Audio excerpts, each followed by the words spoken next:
আসসালামু আলাইকুম।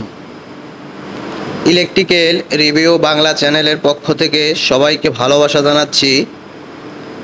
আজকে আপনাদের মাঝে যে ভিডিওটি ধারণ করা হচ্ছে, ভিডিওটি হলো আপনারা দেখতে পাচ্ছেন যে আমি একটি ইলেকট্রনিক্স ডিভাইস যে কাপলারগুলো পরিমাপ করার চেষ্টা করতেছি।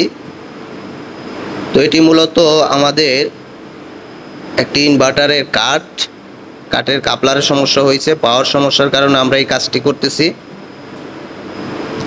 তো আমরা আপনাদেরকে পরিমাপ করে দেখানোর চেষ্টা করতেছি। এখানে আমাদের 3টি কাপলার আছে। তো কাপলারের সমস্যার কারণে আমাদের পাওয়ার সমস্যা হচ্ছে।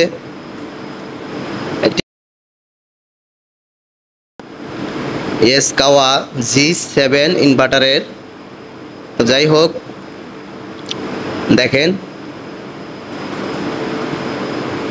এখানে আমি পরিমাপ করে দেখানোর চেষ্টা করতেছি। এটা মান কমে গেছে, সেই প্রেক্ষিতে আমরা নতুন একটি কাপলার এখানে লাগাবো।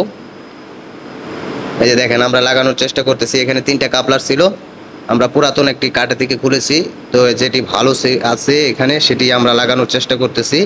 তো পাওয়ার সমস্যা আমাদের ইনভার্টারের পাওয়ার সাইটের সমস্যার কারণে আমরা এই পাওয়ার সাইটে এটি কাজ করতেছি।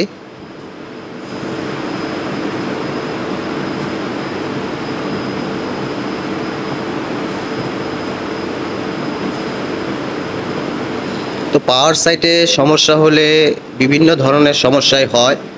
সকল পার্টস আমাদের চেক করা লাগে। ক্যাপাসিটারগুলো তো পাল্টাইতে হবেই। পাওয়ার সাইটে সমস্যা হলে অধিকাংশ ক্ষেত্রে ক্যাপাসিটির সমস্যা হয়, ক্যাপাসিটারগুলো আমাদেরকে পাল্টাতে হবে। সাথে সাথে এখানে যে কাপলারগুলো আছে, রেজিস্ট্যান্স আছে, এগুলা সবই পরিমাপ করা লাগে। একটি রেজিস্ট্যান্স কেটে গেলেই আপনার দেখা যাবে যে পাওয়ার আসছে না। তাই সকল পার্টস আমাদেরকে পরিমাপ করে দেখতে হবে। তো আমাদের এখানে এই কাপলারটি সমস্যা হয়েছে বিদায় আমরা এই কাপলারটি চেঞ্জ করতেছি। চেঞ্জ করে আমরা এই ইনভার্টারটি পাওয়ার দিব। পাওয়ার দিয়ে আমরা চেক করব যে ঠিক আছে কিনা, আমাদের আউটপুট ছেড়ে দিচ্ছে কিনা। যখন আমরা ইনভার্টার লোড দিব, মোটরের লোডে দিব, যে তখন ছেড়ে দিচ্ছে কিনা সেটিও খেয়াল রাখতে হবে।